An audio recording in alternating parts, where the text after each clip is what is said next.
And do they tag special tuition for it? I don't, my kids were in day school and stuff. What are the tuitions? So there's separate tuition for each of those? School for K through, 3 through 7 meets on Mondays and Wednesdays.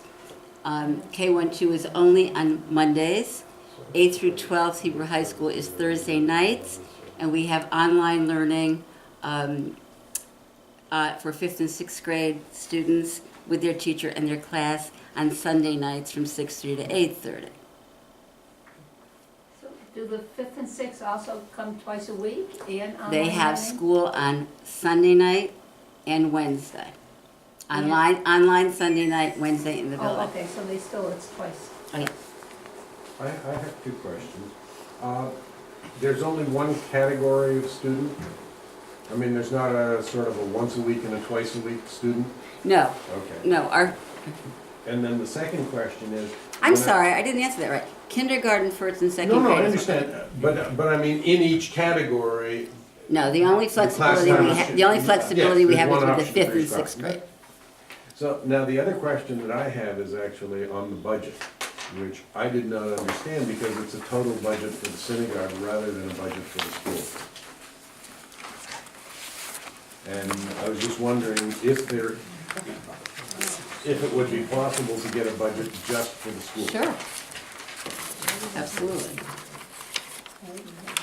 I mean, my first clue was when I saw the Yurtzeit plaques and the memorial booklet. Okay. So we sent you the operating budget as Yes, opposed I to know. just a school I know, and operating. Okay. I'm sure it's nothing more than an oversight, but it would be Okay, helpful to have okay, both. yeah, absolutely. Thank you. There's no preschool at the temple? We have a Shabbat program, but not a nursery school. And is that part of the, is that folded into your program or is that separate? It's separate.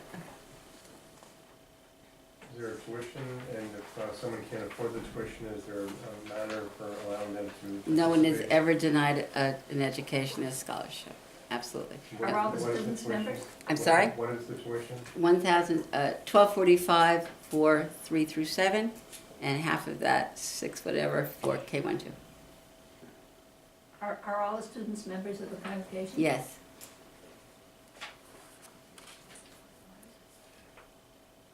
Except at Biachad. At Hebrew High School, you do not have to be a member of the synagogue. And what's the tuition for the older students, Hebrew High School? 435. For the 8 through 12?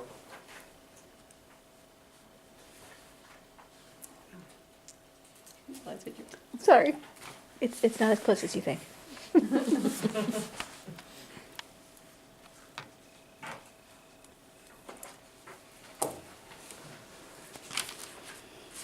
How much is raised from the community, and not from Federation, but from parents outside the tuition and from the community? We have to do a lot of fundraising. PTO is very active. We have an annual tag sale which supports we do a lot of, first of all, there's this huge paradigm shift in Jewish education in the complementary school. And so we're really working very hard to meet the needs of the 21st century family and student, which is clearly very different than anything we've done before. And with it comes experiential learning and technology and project-based things. And so our emphasis is on a lot of different things, okay? We no longer have textbooks. We have a lot of things online, because when they come in on Wednesday, we also have online work for the children in Hebrew. The Sunday night class is a Jewish values course. It's Judaic studies. And when they come in on Wednesday, that's Hebrew study and Torah. What you saw in the beginning with all the children, we teach Torah now through something called Godcast. And Godcast is all technology where the whole school comes together and they see each parsha of the week in this video way. And yeah, and they just love it. So where we used to spend money on buying the textbooks, now we buy this incredible new curricula, and then we need to train the teachers. And then if you want technology in the school, it's great to buy the curricula that's new and exciting and innovative. And then it's important that you have teacher training, and they need to be paid in order to be trained for the new methodologies in the school. And then once you train them and you buy and you're aware of the curricula, then you can't do it unless you own the devices. So where do you get the money to buy the devices? So our challenge has really been to change the focus of the school to become more relevant to the kids. I'm very fortunate to work with a group of people who are very seriously studying new models around the country so that we can offer our children a more interesting Judaic education. And also we're bringing in the parents, because if we don't have family engagement in the school, then it's not working anyway.